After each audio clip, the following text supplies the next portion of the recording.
Hello and welcome to another episode of My Child Show. On My Child Show, we talk about parenting. We talk about our children. Everything that concerns your child is definitely worth talking about on My Child Show. Today, we host Irene Njiru, who is a medical practitioner and wants to share her story of motherhood with us, a story that started almost 7 years ago. And she's here to talk about her child. Our sign language interpreter is Susan Dega. I'm Abigail Ngare. Karibu. Karibu sana, Irene, to the show, and thank you so much for making time to come and talk about your child. Kindly tell us a bit more about yourself and what you do. Right, thank you so much, Abigail, for having me here. My name is Irene. I'm a nurse by profession, and I'm a mother. A mother who really loves children. Yeah. And I am so much into making a difference outside there about motherhood and all that. So my journey began, like you've said, about 7 years ago. But of course, for every woman, it's when you're born and you're brought into the world. Yeah. Everyone has a dream of becoming a mother one day. Despite even, you're not even sure about what the future has for you, but everyone has a dream of becoming a mother one day, one time. So all along I've been I had a dream of becoming a mother. And this journey started in November 2017 of becoming a mother. Actually, I can tell you the date. Umekuwa kama mimi. I can tell you the date that happened. And Okay. My journey was, I can say it was full of sorrows, and sometimes I'm not even ready to talk about it. It's okay. It's okay. But we have to talk about it at the end of it all. We need to talk about it. Let's begin from the moment you realized that you were expecting a child. I think I realized I'm expecting a child in December 2017. Yeah. And I knew because that is when I started to have, I started to have signs of getting miscarriages, and I started bleeding in the house. And I remember that time I was living somewhere in Nanyuki. Okay. And I was not working by that time. My husband was at work. So I call him, and he tells me just come to the facility. I go and I get seen, get treatment. And of course, sometimes, I won't say out of ignorance, medics, we get to have a lot of conviction that you can be able to manage yourself. You know what's going on. Yes, but we forget so easily that even Mswahili said, mganga ajirangi. Yeah. We forget so fast. So your husband is also our medical practitioner? Yes. So we get treated, and we get an ultrasound done, and everything is okay, and we go home. So is that the moment you knew that you were pregnant, or you knew before? I had all the symptoms. But Like, you had not tested? Yes, I had not tested. Actually, the funniest part is that I was testing for pregnancy, but it was all along it was negative. Okay. I used to do, like, you get a lot of advice from out there, people out there. They tell you test in the morning, do midstream urine, do it in the evening, eat this, do this. I tried everything. And up to 3 months, I was still testing negative. 3 months? Yes. And I had to do an ultrasound to confirm whether I'm pregnant or not. Like the test kit, ilianza kutest positive when I was 3 months pregnant. But I have all the signs. And were you still menstruating? No. Oh, okay. No. So I have all the signs, I test, but it's negative. But kuna ile yenye inakwambia kama ni negative basi akuna, but you have all the signs. Yeah. So there was, personally I was confused in between, but until I started to bleed, that is when I knew now we are here. Yeah. And that is how my journey began. At first, to be sincere, I was in denial, but I came to accept the whole thing, and that time I had a lot of support and all that. So I tested and it was positive. That is through an ultrasound. And few weeks after that, the first thing I did was going to the supermarket and bought a pair of socks. You know, The excitement. yes, Yeah. receiving blankets and all those things. And I went home and I was very excited. And that is how the journey began. So how did it go from that moment up to delivery? I would say that each and every trimester and its own challenges. The first trimester was nausea, vomiting. Nausea, vomiting, and something else we call pica or the cravings. The first trimester I was craving for Indomie. Oh my God. Me and Indomie, we were bae. Indomie every day. I used to take how many packets? 2. Every day? Every day, 2 packets of Indomie. Okay. And there was the way that you were supposed to be prepared. So that is not something that I can come in your house and tell you, prepare for me Indomie. There was a specific way. You have your own way. Yes, of preparing them. So I think for the first 3 months, I took, my favorite meal was Indomie. And by then, we were really struggling in terms of finances and all that. So I had to manage myself with the little that we are getting. So I mostly the first trimester was the nausea and vomiting, and the vomiting sometimes used to be so intense, then followed by heartburns, which was a disaster for me because I used to take the lesser gel, so many drugs to manage the heartburn, but still it couldn't be managed. So I went to the hospital. There was a facility that used to go, and they told me now we have to do something called ranitidine.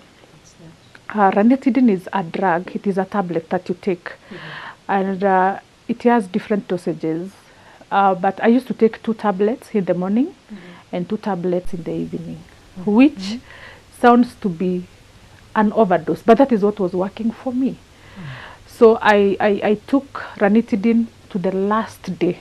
To help with the nausea and vomiting? To help me with the heartburn, because it was so bad that I used to get coughs that were so serious because of the hyperacidity and the acid coming back now to the gut and all that. So I used to get a lot of hyperacidity, and sometimes I would cough the whole night without sleeping. Sometimes, before now we came to realize that it was the hyperacidity that was causing the cough. It was, I was even tested for TB. I remember I was tested for TB, but the TB was negative. I remember that time my husband was working in a comprehensive clinic where we deal with patients that have now the TB, HIV, and all those things. So he took the sample himself now to the organization that does the samples, because he wanted it to be done and let us just finish this. So we did the TB, it was negative. Then now we had to look at the side of now hyperacidity, whether it is the one that is causing all this. And Dr. told me, now this is hyperacidity, let us try this. So Abigail, I took the drugs within 1 day, the hyperacidity was gone and the cough was gone. Wow. And the moment the drugs are over, I do not have those tablets in the house, another disaster starts. So I took those drugs to the last day of my pregnancy. Because of from the first trimester. Yes, from the first trimester, around the last month of the first trimester, that is the 3rd month, up to 9 months. The second trimester was around the end of the 5th, the 6th month. I started experiencing lateral pains from the abdomen. This is the lateral side. So I started to have a lot of pain where there is an emergency company in Nairobi, in Nanyuki, I won't mention the name. Actually, they knew me. It's like I was part of them, because the many calls they got that I have fainted on the way going somewhere, and I have to be taken to the facility, to a healthcare facility, so that they see what is the problem. But I used to get a lot of pain, and I was like, if at all this is just something that is not even labor, will I even manage that labor? you know, because I think there's a lot of narrative about labor out there. Person A tells you this is how labor is. This how labor is. C tells you this. Everyone has their own Yes. experience. So by the time you go even to labor ward, and I think this is just a message I would like even to send to the healthcare practitioners, that when you get pregnant mothers, please serve them with their uniqueness. Take them through the journey. Let them understand how it goes. Because personally, I am a nurse, but trust you me, I never even thought of those things. I didn't. You experienced them. Yes, I didn't even think of like I could get maybe heartburns and all those things. Like the minor complications in pregnancy, I never thought of them. I never thought of like personally I will have the Blackstone Hicks kicks, that is now the pain that I was talking about. I never thought about them. It's just the same as, for example, use an example of cancer. Everybody feels that I'm very far from even getting this disease. So even there are other now complications during pregnancy and delivery and even during care of a baby. Every mother feels, I miss you, Ezi. You know, it's the same thing. So it is a challenge I would like to pose even to the medical practitioners, that we need to be so vigilant and let us be so accommodative. And I think healthcare is just changing. That is a story for another day. Yes, exactly. Yeah, it's so important. And I think the whole of this journey about the way the things that I went through have really made me the kind of a nurse I am today. Oh, wow. Because every patient that comes through my hands, they will give a testimony of how I touched them. Oh, wow. And that is one thing that I feel I am so proud about myself. When that patient gives me a call and tells me, Irene, thank you because of 1, 2, 3, I am so proud of myself. Thank you so much So, for your service. So exactly. So I think we need to change the narrative as healthcare practitioners so that we focus on these mothers and we try and like explain to them what is expected of them and what they will get in the delivery room. So I used to get a lot of pain that I used even to faint, go to the hospital, and I think at one point I told the father to my child that I think we need to get an abortion done because this is now becoming too much. I was put on bed rest for almost 6 months.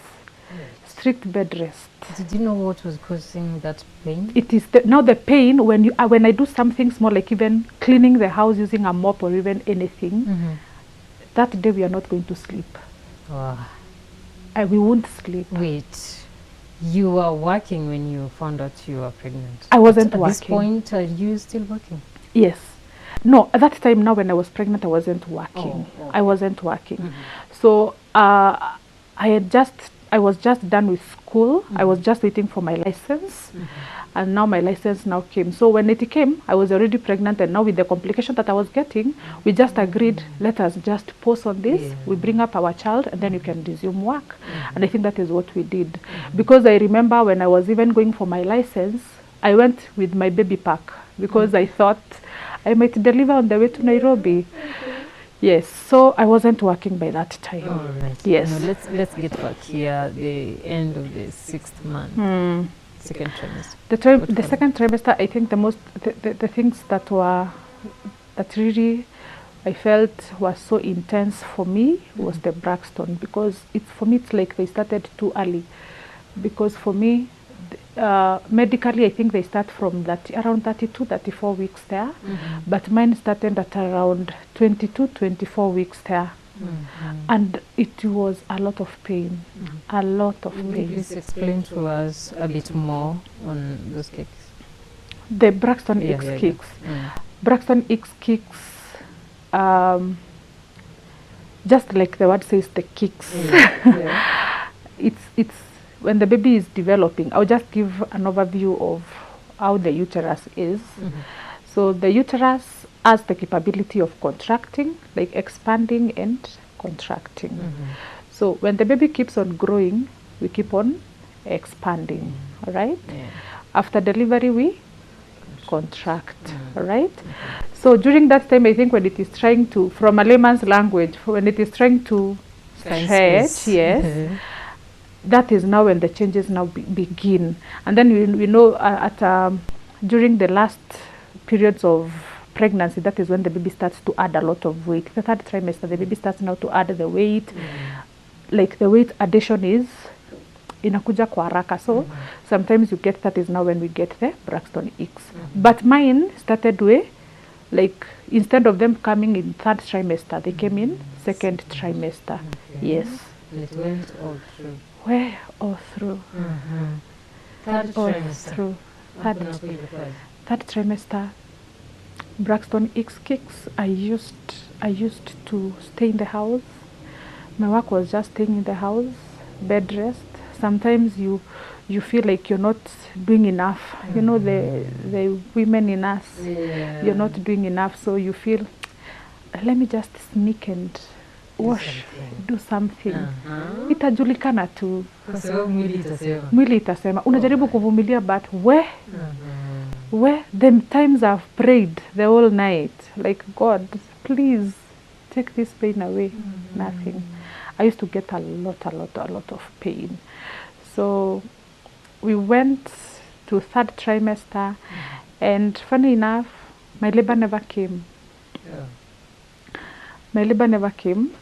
I went to postpartum with 2 weeks. So I went to deliver when I was 42 weeks pregnant. And now there's this funny part of me that even in my clinic book, I didn't write that I didn't even say that I'm a medical practitioner. I wrote there I'm a farmer. A proud farmer. You know, because sometimes I didn't want to get the attention in the facility. Like, hey, huyu anaelewa kenye tunaenda kufanya. I didn't want that. I just wanted to be treated just like any other patient. I didn't want to be treated with, like when someone is coming to take care of me, feels, anaweza ona kama kosa kidogo, and then becomes an issue. So that is how it went. So I went to the facility 42 weeks. Nakwambia nyumba yangu ungeingia ilikuwa imehangiwa manguo all over za mtoto, so that nione kama labor itakuja. You see, I'm a medic. I'm a medic, but the things I'm doing, nilikuwa nimehang tunguo na hanga. Sasa nguo zitaleta ati mtoto akiziona zimehangiwa ni kumaanisha ako ready. Spiritually, what a correct. So I went to the facility, and I think I went in the evening. I was examined, and I was told I was 2 centimeters dilated.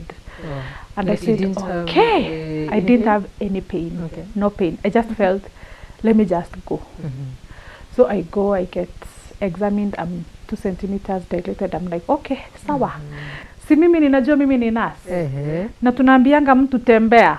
I tembead. Ukatumia advice yako sasa. I tembead. Hakuna kona sijui kwa hiyo hospitali. I tembead. I walked. I ambulated. Generously. At 12 I said, chanilale. So at night the nurse comes, listens to my baby, and the nurse tells me, mbona nasikia ni kama huyu mtoto achezi vizuri? Unasikia wewe? Unasikia? I'm like, sijui hata ni nini unasema. So like you see when you use the Tokyo, the kenye kanafanya kama ultrasound. So nasikia ni kama sometimes it's going faster and then it's slow. But if I'm in labor, I expect it to go down. When you're contracting, the fetal hearts go down. You get? So I thought I'm in labor, but I can't feel any pain. What I was just feeling is the pelvic pressure, nothing else. I wasn't in pain. So in the morning, the resident doctor came and told me, Irene, let us just go and examine yourself. We examine you and we see how far we are. That doctor, I can't remember her name, but wherever you are, God bless you. She handled me so nicely. She explained to me each and every process that you're going to take. And we started. She told me, now, Irene, we have to induce you because one, you are post-date. And the moment you continue with this pregnancy, no, she explains all the complications that may arise with postdatism and all that. So we agreed, let us try the induction of labor. induction of labor. It was done. I labored from 8:30 in the morning.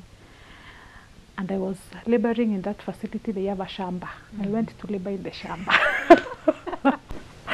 Don't laugh. I went to labor in the shamba. Kwa shamba bana. Sijui nilikuwa nataka kukula matunda ama ningwashe, I don't know.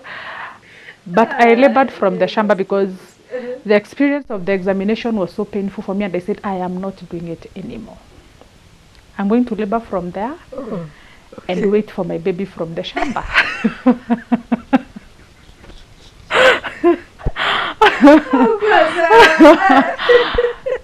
Nikamwambia mzee, twende. Tukaenda kuleba kwa shamba bana. Tulikuwa mali tumejificha, like even if the doctor was looking for us, angetuona by the way. Tulikuwa tumejificha. And I remember wakati leba yangu ilishika, ninakumbuka nikiteremka place yenye ilikuwa very slopey. Na ninatambia ni kama mtu mwenye amejiachilia, because now niko na uchungu, and that is the only thing I remember. The other one zote nilikuwa kwa shamba. Nimelala chini. Ninakumbuka tu tukiambiwa na mwalimu shule. Ukisimama utembee, kichwa ya mtoto inashuka. Najaribu kusimama, nothing. So there's a shosho who was, acha nisiende kwa hizo details, taki chake tena. A shosho was passing by, naambia, shosho, wewe ninasikia uchungu mingi sana, lakini nikikufa ukuje mazishi yangu. Oh my. Na tuko kwa shamba. I remember I'm in a lot of pain. And tunakumbuka vizuri. The moment tunasugua tumbo, you are stimulating a contraction. Mimi nimesugua tumbo, contraction haziishi.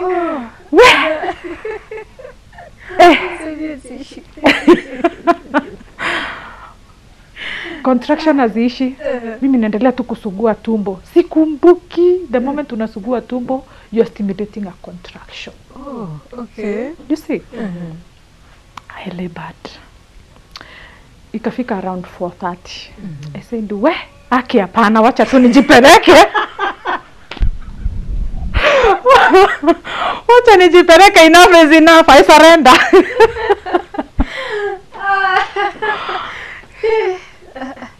I surrender. Nikajipeleka. Nikamwambia nasi, we, mimi nimejileta. Ulikuwa wapi? Where are you? Sasa kelele ikaanza. Nilikuwa nimesimama hapo, the water broke. Oh.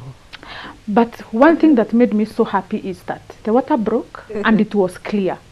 And every medic understands when we get clear liquor, what it means for us. Everybody is so happy when the liquor is clear. The liquor can be bloody, foul smelling, and can be meconium stained. Meconium is the first poop that a baby takes. And sometimes they take it from in the abdomen. Okay. When they take it from the abdomen, it has quite a number of risks. Actually, risk mingi sana na mbaya sana, like even death. And even when you see when the baby comes and the baby is out, the first thing they do is take the first breath. So if the baby already has pooped, takes the first breath, your breath inaendanga wapi? Kwa lungs. So if ana take the first breath, na iende kwa lungs, what are you doing to that baby? So, and I think technology is really helping us because healthcare has really changed. So when I saw that it is clear, like I was like, hey, we could. So when when the waters break, the first thing we do is we examine you. So when we examine you, we have to get to understand where the cord is, because sometimes the water breaks. The baby, the presenting part of the baby is not well applied to the pelvic.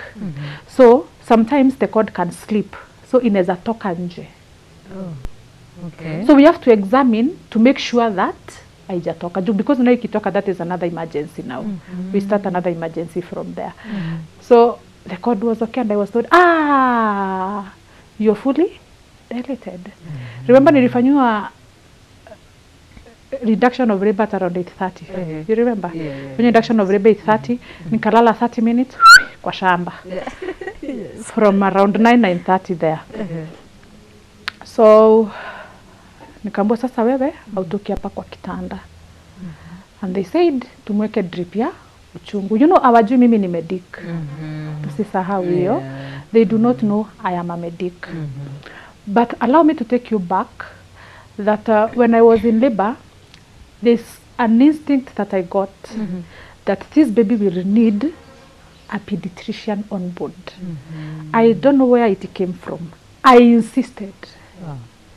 I insisted, and now we have, I won't say that we have bad nurses, but we have bad nurses. I told now my husband that time that we need to request for a pediatrician to receive this baby for us. And you know that is a lot of money. That time it was around 10,000. Kukureceive mtoto to do a past examination and all that, it was 10,000, and it was being paid cash. The insurance can't pay. So I really insisted. I insisted. And they said, okay, fine, let's get the pediatrician. So when I was fully prepared, when I was fully dilated, now when the baby is now ready to come, the pediatrician was on board. So when the water broke and I was examined, they said we are fully dilated, we're just remaining with a very small part that is remaining of the cervix just to go up there. I was put on a drip ya uchungu, tunaita dawa ya uchungu, maji ya uchungu. It's called augmentation of labor. So you want to, the contractions are not adequate for that stage. So we have to add the contractions to push the baby out. So I was put on the drip. But the funniest part is that niliwekwa drip na nilisikia ni kama uchungu ndio imeenda.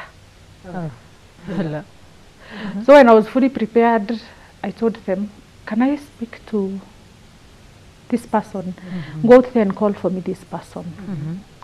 So the person came and said, don't forget that is now my husband I was calling. Don't forget the pediatrician. We need him on board. I don't know why I insisted.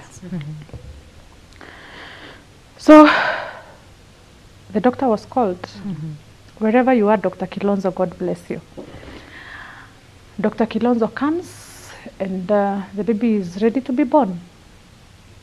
You know what happened? It's called second stage of labor when now you're fully dilated, it's now delivering the head. Uchungu iliisha. The pain was gone kabisa. They're telling me push your baby. I'm like, ow. I do not have any pain. So they started to suspect I'm a medic when I told them I do not have any contraction. So stop telling me to push and I'm not able to do that. They're like, are you a medic? What do you mean? Unamaanisha? Because I didn't want tension in the labor ward. The whole process iko nataka tension. I think it's something, it's like God was preparing me for this antenatally and even during delivery. So Dr. Kilonzo is there, though he came when the baby was was out, like few minutes when the baby was delivered. He's the pediatrician? Yes, the pediatrician. So no contraction, nothing. So what happened? Nilikatwa mara mbili. It's called bilateral episiotomy. Kunya maji kidogo. Akisi mama wanapitia. Why is giving birth so difficult? From laboring kwa shamba. So I was given a bilateral episiotomy. I remember them say we need to do an episiotomy. Aki please msinipatie episiotomy, and like huyu ni medic. Huyu anataja jina vizuri hivyo. This is a medic. So everybody, the mindset changed. And now everybody is calling the doctor because we do not have any atuna power ya mama, atuna contraction. The passage is bad and we need now everybody on board. I remember I was seeing everybody around me. I'm like, oh my God. Si hata mfiche private za part zangu kwa watu wengi sana. These people are so many. You know, there were so many. But I said, anyway, as long as my baby is okay, it's all right. So I've been given bilateral episiotomy, and the contractions are not enough. I was given fundal pressure. So fundal pressure is where you're pressed from the abdomen. Wasukumi mtoto by force nje. Kwa sababu umeshindwa kusukuma. Hakuna uchungu, siwezi sukuma. Mtoto akapewa fundal pressure, akapewa na akatoka. But my baby never sneezed. My baby never coughed. My baby never cried. Wow. And I remember telling God, just give me 1 minute with him. Because nilikuwa najua from the word, I'm going to have a baby boy. Na jina nilikuwa nayo already. So hata mali nilikuwa naishi, nilikuwa naitwa Mama Kyle, na bado niko na mimba. Mama Kyle. Oh, wow. Mama Kyle. Mama Kyle. And I was telling God, just give me only 1 minute with him. So mtoto amezaliwa, the baby is blue. You see the blue that is there? Hii hapa. Yes, that is how the baby was. And the blue means the baby didn't get enough oxygen. And it's not blue on the miguu or anything. The whole body was blue. And I said, blue. Oh my God, my baby is dead. Pediatrician was there, took charge of resuscitation, and my baby was given 2 cycles of resuscitation. So the father is waiting outside there, is waiting for nothing. And now he starts seeing people running up and down, and they say, oh my God, I don't know what is happening inside here. There's no one who is telling me. But I remember the words that he said to me was, I was just telling God, take the baby, just leave my wife. We are going to have another kid. Because now he didn't know whether it's the baby or it's the mother. You know, and he said, just allow that woman just to live. You can just take the baby. Mefika hiyo stage. And from the experience of what our baby went through, he felt no one could help him. He felt no one could support him. And he felt no one understands what he feels as a father. And he said, you know what? I'm going back to school and I'm going to study about children. Oh. The small units when you are less than 28 days. That is what I'm going to do. And that was a dream come true. A story for another day. I definitely want that story. A story for another day. But the baby was resuscitated and the baby came back.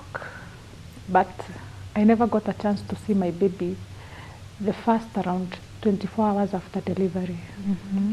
Nurses out there, stop being cruel to mothers. Stop being cruel to mothers. So the pediatrician says, let us refer the baby to neonatal ICU. So the baby was taken there. Watu sasa washughulikie. So nimeshughulikia mtoto, at least kameanza. It is a sign of life. So can we move the baby to neonatal ICU? We see what we can do there. You see, I've not even seen the baby. Sijaona mtoto, hata sijui ni wa kilo ngapi. Niliona tu mtoto ni wa blue. Sikuona anything else. Na naona venye wana resuscitate mtoto. Everybody knows venye kitambo watoto walikuwa na resuscitate. Wakana kutingizwa. That is all I can remember in labor ward. Ulisikia ki make the noises? Hizo sauti. Ulisikia ki make sauti ya at least a sign of life? I didn't. I didn't. And I always tell God, the next baby you're giving me, please allow me to know the feeling of a mother when the mother hears the cry of a baby. First cry. The first cry is so important to a mother. And for the mothers I've delivered, they hear the cry of the baby and all of them cry. I want the feeling. So I'm left now being taken care of. The baby is delivered and ameenda ICU, mimi nimebaki. So the repair of the episiotomies, mahali nilikatwa is done, finished, and now they have to clean me up. When they were cleaning me up, bleeding started. I bled. Sijui kama wamesahau nilisema stories za episiotomy na mimi nimedik. They are saying, hatuoni mahali damu inatokea. We can't see the cause of the bleeding. And I'm like, oh my God, now you want to take me together with my baby? Just give me 1 minute of life. And you can imagine after the repair of a wound, and I wanted to penetrate inside through the wound. That is the pain I felt. But I never felt the pain because my mind was far. I was praying for my child. I was really praying for him. So they get to know the cause of bleeding, it's sorted. And even after going through all that, the nurses told me, go to the bathroom and shower. How? We can't clean you up. Go and shower. Really? I went to the bathroom and fainted in the bathroom. Ungetoa nguvu wapi? Umekalia kiti tu and you faint.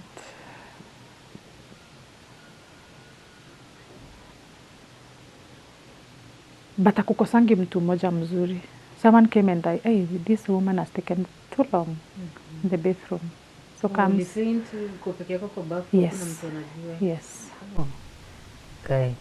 So someone comes, peeps, and someone help. We have an emergency here. Thank God. I'm taken to the examination. I'm stabilized. I'm taken back to bed. So sina nguvu ya kwenda kuona mtoto wangu. Sina nguvu ya kujifanyia anything. Kitu nasikia tu ni njaa. I was so hungry. And the day inaisha, we sleep. But I tried to sleep and I could not sleep. I was told I'm not, you're not, I don't know whether it was a mistake or it was what. But they told me I can't see my baby. Why?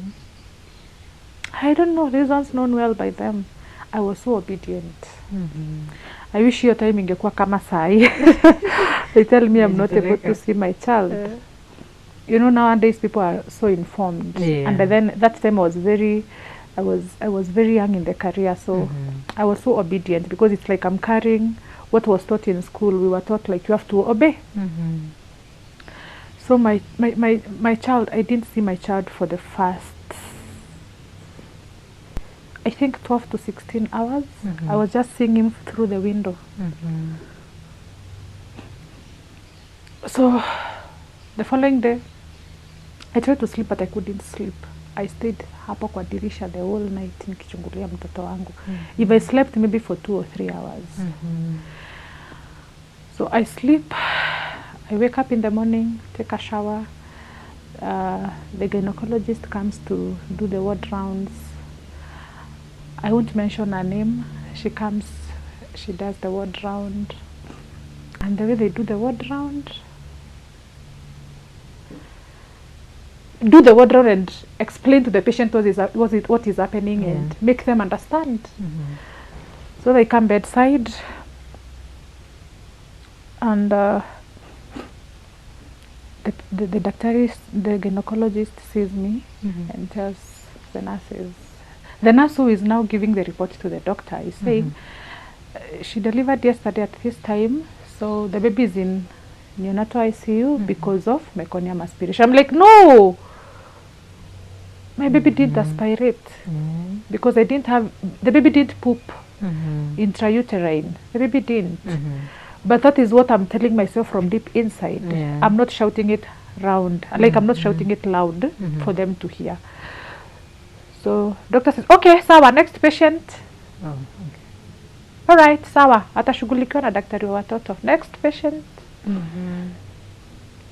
And I said, I do not want even my baby to be seen by your internal pediatrician. Let him be seen by the person who understands the story. Yeah. Like the person who received the baby, let us just continue. Mm. The disadvantage came with that, that came with that is that we were paying the doctor cash, but I can't compare any amount of money with my child. Yeah, sure.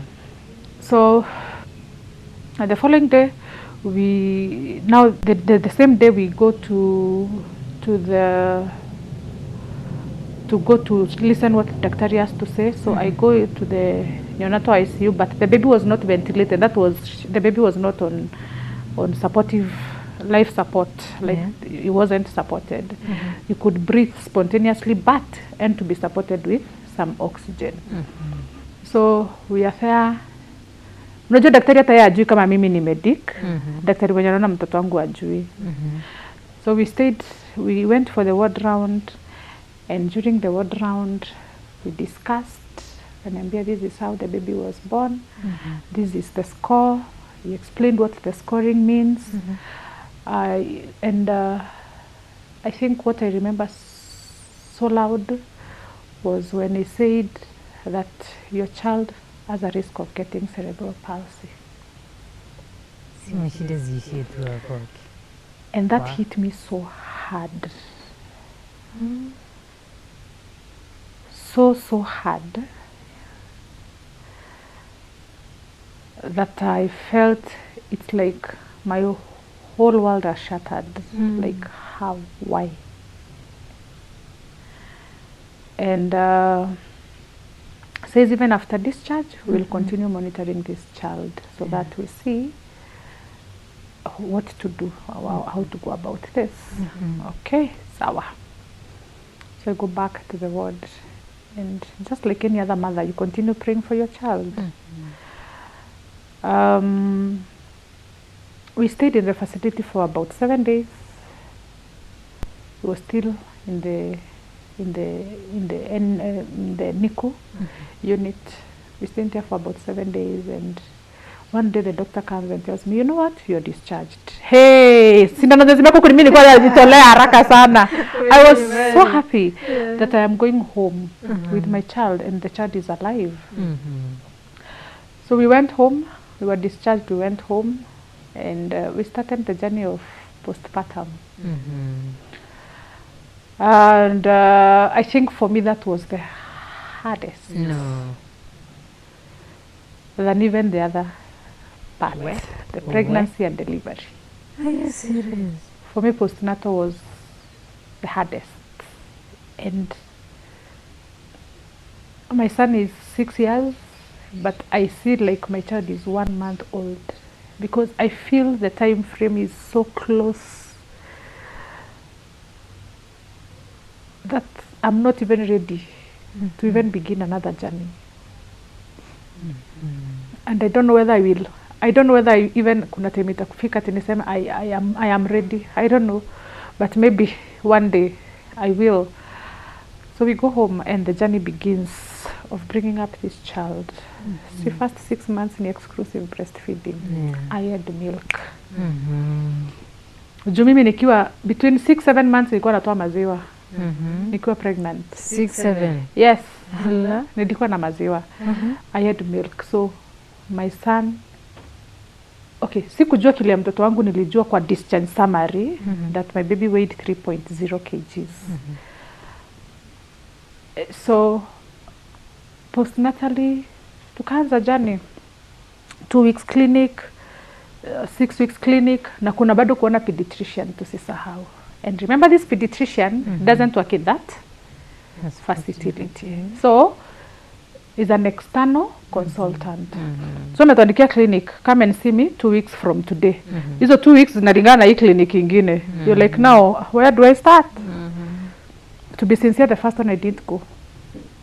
Why? I didn't have money to pay him. Oh, okay. I didn't have. That time I was charging, I think, 3,500. I didn't have the money. Said, okay, liwe liwaro. Tuambie mtoto. Yes. And I went home. Yet we went to go to Shags. I went to stay in Shags because I felt I need a lot of support, and thank God the support was there. So the normal journey of a baby crying at night, the normal journey of a baby crying during the day, just the routine. But for me, I felt it was a lot, a lot. And I began beating my baby like an adult. What? Mtoto anatoshanaje? 1 week old, 2 weeks. Unamchapa? Yes.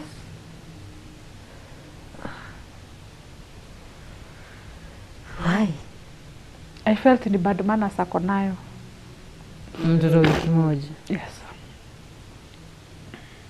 I used to beat my child that nilikuwa nanyang'anywa mtoto. Were you okay?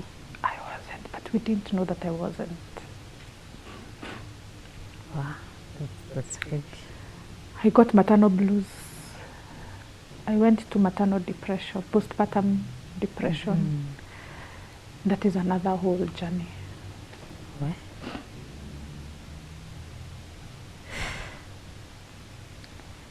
Wanja, things were tough that I wasn't even able to hold my child to breastfeed. Alikuwa anashikiliwa anyonyeshwe, mimi siwezi mnyonyesha. Kwa nini? I don't know. I feel I am okay, but people who are out there with me, they know that there's something amiss somewhere. I didn't. The father is a medic, but everybody accommodated denial part that my kin can't have this. Haezi pata puperopsychosis, haezi pata cancer, mtoto wake haezi kufa because of this. Bibi yangu haezi fanya hivi. You know, we have that. Everybody feels these things are very far away from them. And at one point they said, hapana. Imezidi. I used to get even headaches. Zenye zikuwa zinaisha. We go to the hospital, the HB is good. Optical, my eyesight is okay, and we do not know. Mtoto ulikuwa unampeleka kwa pediatrician? That time bado tuko shags, between 3 to 4 weeks, because we stayed in shags for about 2 weeks. So the 2 weeks mali zilikuwa zinaishia, hatukuweza kwenda kwa pediatrician. So tulikuwa tunaenda 2 weeks, mtoto akiwa around 3 weeks. You get? Due to discharge when he was 1 week old. So we were to stay in shags for 2 weeks, zenye tunafaa kwenda. So we didn't go. So the 2 weeks, I went to the nearby facility, just a routine checkup. How am I doing? How the baby is doing? How is the cord? How are you feeling? And all those things. We. Uko ni mahali, pimo BP pale. Nipe kitabu ya clinic. No one is getting time to understand the mother.